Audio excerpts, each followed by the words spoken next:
y un tratamiento precoz. ¿Por qué?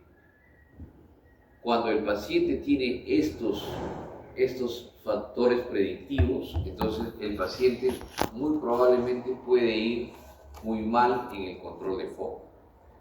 Si la infección es mayor de 24 horas, tiene un Apache de 15, edad avanzada, comorbilidades, bajo nivel de albúmina, está desnutrido, una peritonitis difusa, es una pancreatitis o hay malignidad. Entonces, estos pacientes que tienen estas características probablemente no pueden controlar bien la infección. Entonces, hay que rediseñar qué hacer.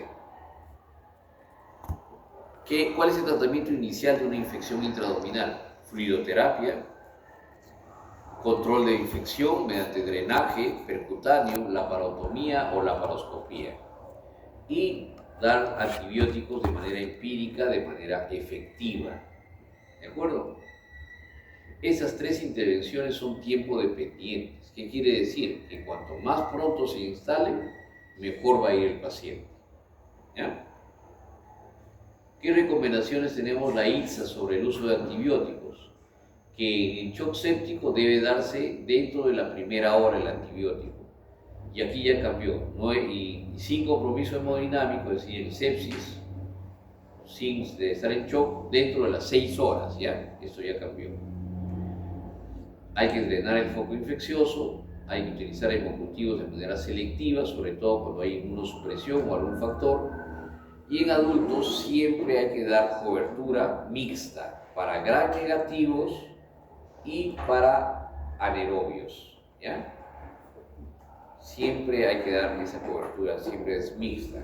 Ceftriaxona más metronidazol, ciprofloxacina más metronidazol, amicacina más clindamicina, o piperacilina más tazobactam, o ertapenem, o carbapenems tipo meropenem o imipenem, ¿ya? Cobertura amplia. ¿Qué recomienda también? Reducir la aparición de resistencia, dar dosis óptimas, o sea, no darle un poquito a ver cómo va, tienen que darle las dosis plenas, ¿ya? Se recomienda tratamiento específico, ni bien se pueda, ¿no? Y la duración del tratamiento es de 4 a 7 días. No hay esquemas acortados que muestren evidencia, ni tampoco esquemas prolongados. Los esquemas prolongados van a hacer que el paciente pueda tener mayor resistencia y la presencia de mayores efectos adversos. Esta es una facultad muy creativa, ¿no? De muchos juegos. Ya me tienen cansado ahora, ya no va a venir. Hay gente que es Muy espirituales. No es necesario continuar el tratamiento ambulatorio tipo oral, ¿ya? O sea que siempre se le da, pero no es necesario. Las infecciones intraabdominales pueden ser de dos tipos, adquiridas en la comunidad o nosocomiales. Esto ya cambió, ya no se les llama nosocomiales, se les llama infecciones asociadas al cuidado de la salud. ¿Qué quiere decir? ¿Por qué son importantes estas nosocomiales o ahora infecciones asociadas al cuidado de salud?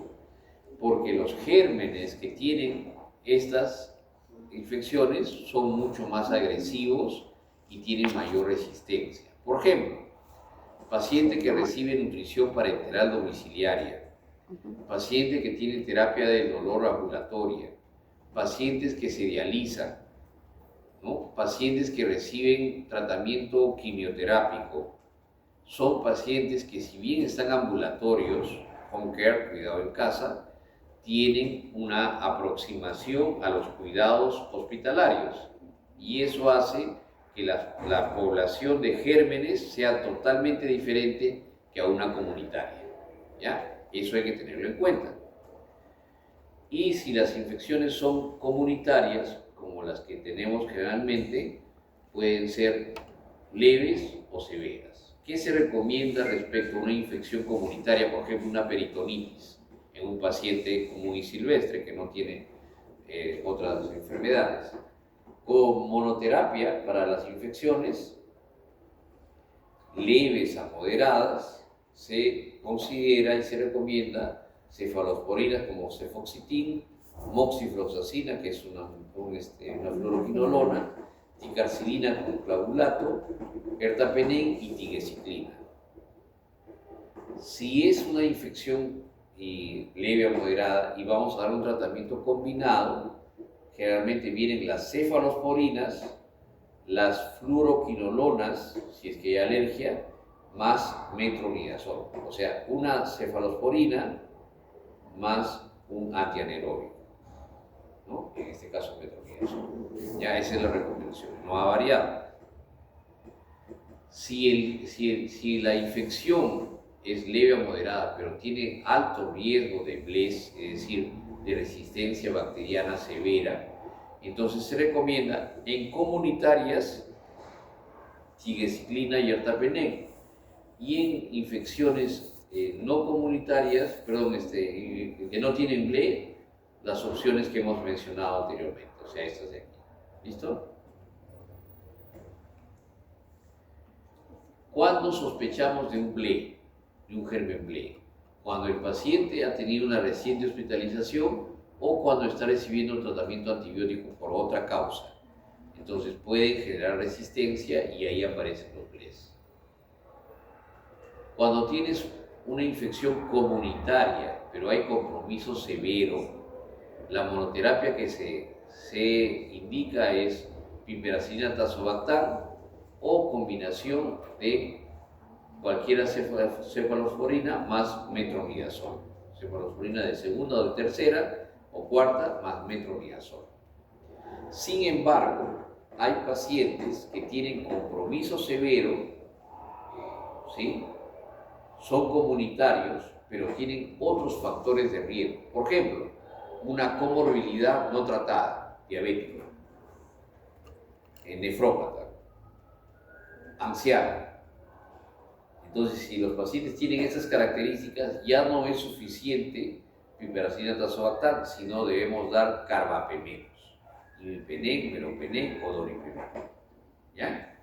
Dentro de las opciones de infecciones severas, no se olviden siempre, van a estar los carbapenems, especialmente si es que el paciente tiene un índice de Charlson. El índice de Charlson son las comorbilidades no tratadas. ¿Estás escribiendo una carta? Lo escribe todo. Encima lo está copiando y está haciendo su...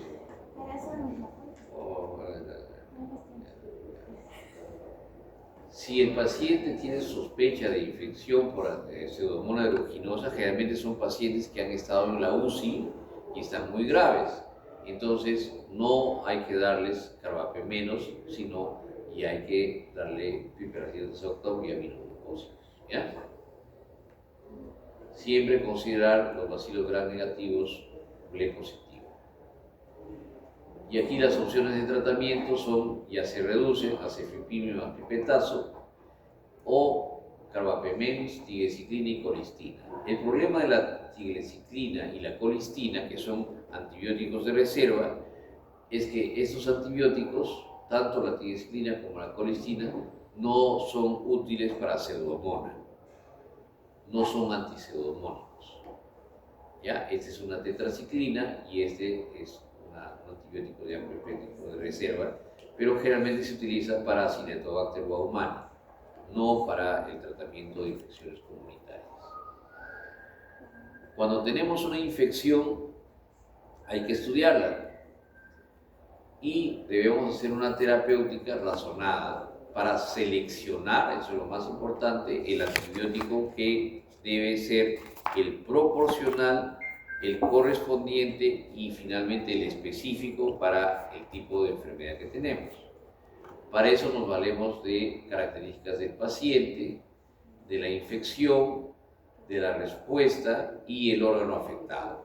Por ejemplo, no es lo mismo un paciente que tiene 95 años que un paciente que tiene 16, ¿de acuerdo? En la infección, no es lo mismo una infección por Pseudomonas que una infección por E. coli ultrasensible.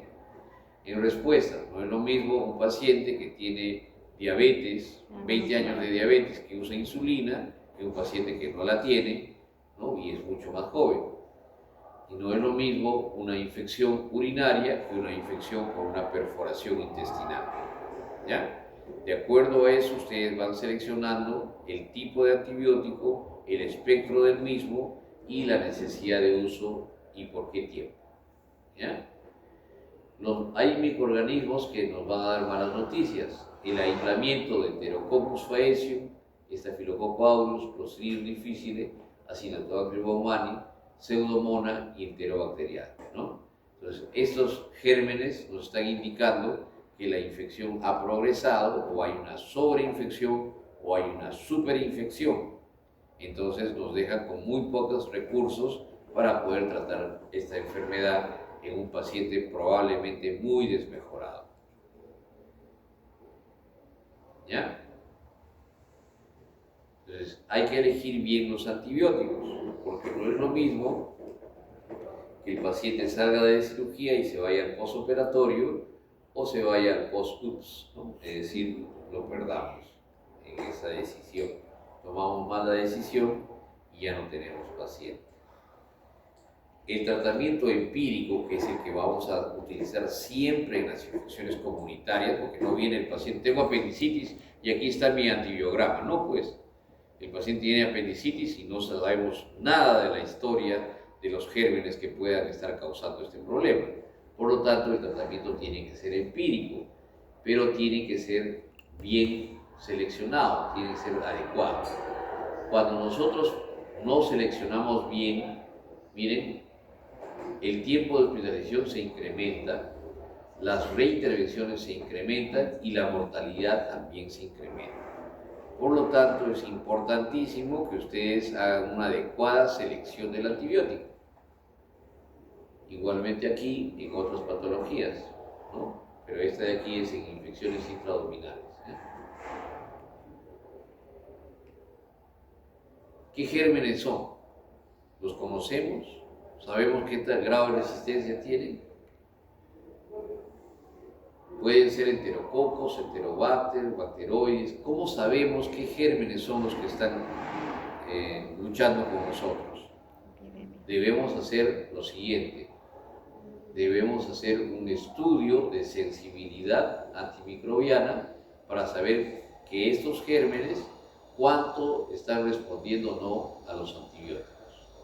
Miren, por ejemplo, aquí, Escherichia coli. Vamos a ver, ciprofloxacina. La Escherichia coli, que es ultrasensible, solamente responde en 1/3 al tratamiento con ciprofloxacina.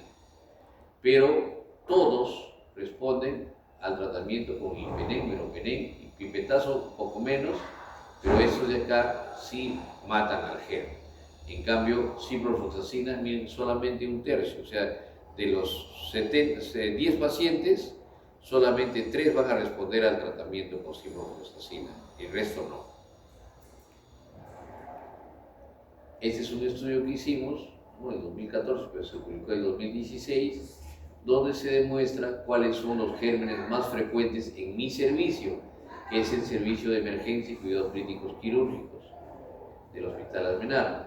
Y ahí se encuentra, por ejemplo, cosas que pensábamos que no íbamos a encontrar nunca, que tiene Enterococcus fecalis y Enterococcus faecium, con gérmenes muy raros. Y miren lo que hemos encontrado también, Candida no albicans y Pseudomonas aeruginosa en infecciones comunitarias, porque todos son infecciones comunitarias, de vesícula, es decir, colicistitis o apendicitis. Pese a eso, hemos encontrado ya Pseudomonas. Entonces, hemos diseñado un protocolo para poder atender a los pacientes de manera eficiente, que consiste en la aplicación de 5 puntos.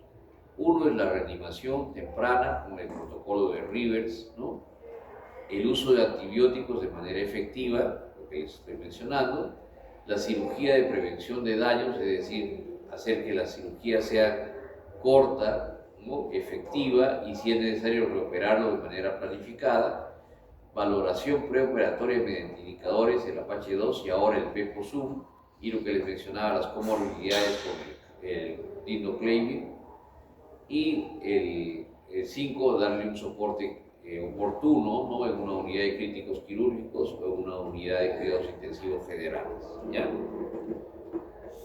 Si tenemos un paciente que tiene una necrosis segmentaria del intestino, ¿tendrá una infección intraabdominal complicada o no complicada? Complicada. Así no hay una gota de pus, esta es una infección intraabdominal complicada. Por lo tanto, hay que utilizar los esquemas de tratamiento que les acabo de mencionar. ¿De acuerdo? Causa de la laparotomía de urgencia, no, eso ya no lo vamos a ver. Aquí tenemos un paciente que tiene una secreción intestinal y evidentemente ha sido operado anteriormente. Este es un paciente que está haciendo una peritonitis posoperatoria a partir de una lesión intestinal que puede ser una dehiscencia o una lesión inadvertida del intestino. ¿Cuál es el tratamiento en este momento? Esperar. El paciente está estable, ¿eh?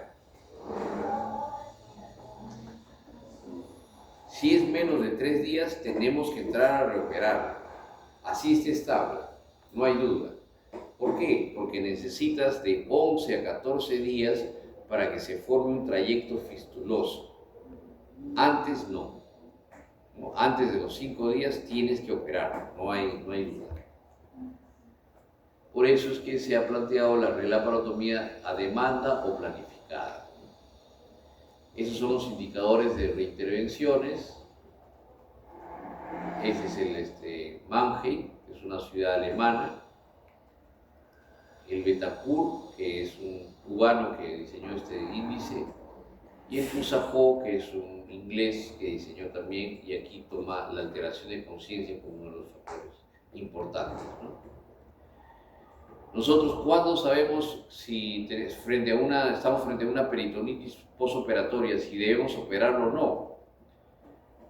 Cuando el paciente tiene persistencia de indicios sépticos, o tiene conexiones en la tomografía, o tiene manifestaciones de un posoperatorio anormal, o tenemos un alto índice de sospecha, es decir, se ha operado a las 3 de la mañana, ha sido un residente y no ha tenido ayuda, se ha demorado 2 horas y media para operarlo, entonces sospechamos de que puede haber algo ahí. O han hecho una anastomosis de riesgo en un paciente hipoperfundido, lo han cosido los intestinos, ¿no? Entonces pensamos en que pueda estar complicándose por ahí. O evidencia de signos de alarma, por ejemplo, por el DRE que le han puesto, sangrado o contenido intestinal. Entonces, obviamente ahí no van a decir, no, puede ser que ya le pase, no, tiene que operar. Y la relaparotomía, la reoperación tiene que ser temprana, porque esa es la que ha demostrado mayor eficiencia y ha disminuido la morbimortalidad de los pacientes. Paciente que tiene una herida por arma de fuego y tiene esta secreción media purulenta, ¿no? Viene transferido de Loaiza, lo que encontramos es una perforación del duodeno, se le hace la rafía, tiene una peritonitis posoperatoria severa, pero se logró hacer una rafía duodenal efectiva y el paciente no escaló en cuanto al abdomen abierto y finalmente pues se solucionó. ¿Cuándo realizar un cierre temporal del abdomen? Esas son las indicaciones. Y yo creo que ahí no va, porque si no es mucha información. A ver, ¿cuánto falta? Faltan 10 minutos, ¿no? Ya, solamente les voy a pasar esto porque lo exige la facultad sobre las infecciones severas de piel y partes blandas. ¿Ya?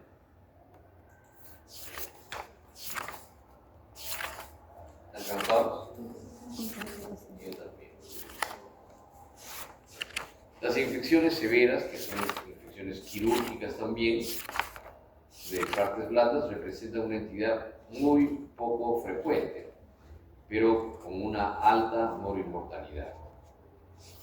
¿No? Aún con la cirugía, 40% de mortalidad. Por eso son importantes y podemos conocerlas. Tienen a ocurrir cuando hay inmunidad comprometida, por ejemplo, en pacientes diabéticos, neoplásicos, o han sufrido trauma y lo que se llama el crash, ¿no? O sea, el aplastamiento y el deterioro de los tejidos que se han sido injuriados. Usualmente estas infecciones son polimicrobianas. Requieren de tratamiento quirúrgico, que es la piedra angular del manejo de estas infecciones. No se olviden, les voy a preguntar en el examen, ¿cuál es la piedra angular del manejo de las infecciones de piel y tejidos blandos? 1. Manejo dermatológico. 2. Cámara hiperbárica. 3. Antibióticos de amplio espectro. 4. Cirugía. ¿La respuesta es? Cirugía. Uy, uy, uy. ¿Ya ves? Repito. ¿Cuál es el tratamiento preferencial en infecciones severas de tejidos y partes blandas? ¿No? 1. Antibióticos. 2. Manejo dermatológico especializado. 3. Cámara hiperbárica. 4. Cirugía.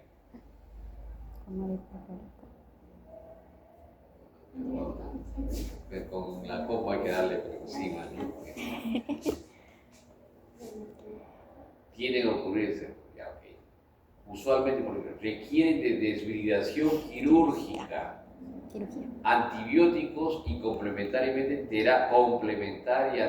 terapia presión negativa y oxígeno hiperbárico. La piedra angular del tratamiento es quirúrgico. ¿Cirugía dijeron? Pero yo te escuché tratamiento antibiótico. Primero cirugía y luego cuando Ya, ok. Vamos a ver. es la hora. ¿Qué pacientes pueden desarrollar fascitis o una infección severa de partes blandas? Diabéticos, renales, con enfermedad oclusiva, el uso de drogas endovenosas, obesos, ancianos, heridas traumáticas y lesiones por picadura de insectos o administración de inyecciones. Cuando tienen una fascitis necrotizante o una infección severa de partes blandas, busquen estos elementos. ¿Ya? Siempre va a tener uno o más de estos elementos. ¿Cómo se presenta? Fiebre, taquicardia, hipotensión y choque. Es un paciente tóxico que rápidamente se compromete. Los pacientes presentan dolor severo en la zona comprometida, eritema, edema y un dolor intenso en esa zona. ¿Ya? Dolor severo, piel con bulas o necrosis, hinchazón e induración. Y en algunos casos crepitaciones. ¿Por qué? Porque son anaerobios, entonces ya han invadido el tejido celular subcutáneo. ¿Cómo lo seguimos con este índice? El índice L-RINEC, que considera la PCR, el recuento de células blancas, leucocitos, la hemoglobina, el sodio, la creatinina y la glucosa sérica. Este índice L-RINEC nos va a medir el compromiso sistémico que puede tener el paciente. Es un índice predictivo de enfermedad necrotizante, un valor de 8 más indica 75% de sensibilidad que es una infección, o sea, nos va a diagnosticar la enfermedad, pero también es útil para el diagnóstico temprano y el seguimiento. ¿Ya? ¿Cómo clasificamos según la condición? Las infecciones de piel y tejidos blandos severas se clasifican en tipo 1, tipo 2 y tipo 3. Tipo 1 es una infección polimicrobiana que involucra una lesión intestinal, daño severo de la piel, úlceras de cúbito, picadura de animales, lesión perianal y absceso vulvovaginal. ¿Ya? Casi todo, ¿no? El tipo 2 ya es una infección monomicrobiana, miren, monomicrobiana, que se debe a Staphylococcus aureus o Streptococcus. En algunos casos, Vibrio vulnificus y Aeromonas hydrophila. Y el tipo 3 ya es una gangrena gaseosa, donde hay mionecrosis clostridial. ¿El Clostridium qué es? ¿Qué tipo de germen? Anaerobio. Generalmente luego de lesiones traumáticas en pacientes inmunocomprometidos. Entonces, según el tipo 1, 2 o 3, también el tratamiento va a ser diferente. Es importantísimo el diagnóstico por imagen. La resonancia y la tomografía nos va a ayudar a saber el avance de la enfermedad, qué tanto compromiso tisular tiene, porque los signos externos, las bulas, el eritema, no te da la magnitud del problema, ¿no? Realmente siempre hay que hacer una imagen o una tomografía o una resonancia. Por ejemplo, aquí, miren, hay aire y hay compromiso del tejido y aquí también hay aire y edema, ¿no? Entonces hay que hacer una fasciotomía, hay que drenar ese tejido, ¿no? Extirparlo y darle obviamente tratamiento antibiótico. Lo principal es la cirugía, la desbridación quirúrgica. Por mejor antibiótico que le des, si no hacen la cirugía, el paciente va a seguir yendo mal. Miren, esta es una fascitis necrotizante a partir de una cirugía que se le hizo. Se utilizó sistema de presión negativa. Primero se hace la desbridación, luego se pone el sistema de presión negativa y ven cómo mejora ostensiblemente la fascitis de la pared. Y la gangrena de Fournier, que es una gangrena tipificada ya y descrita por Fournier, ¿no? Un francés, que determinó que una infección perineal en varones, ¿no? Con compromiso de las bolsas escrotales y los genitales, pues era clasificado como una gangrena de Fournier que tenía un comportamiento distinto al resto. Y aquí tenemos un calificador de las variables que se van dando para poder hacer el seguimiento de la gangrena de Fournier, ¿no? También toma el sodio y el potasio, pero también variables fisiológicas como frecuencia cardíaca, temperatura y frecuencia respiratoria. Listo, muchachos. Estamos a tiempo, es 3 minutos antes. ¿Alguna pregunta?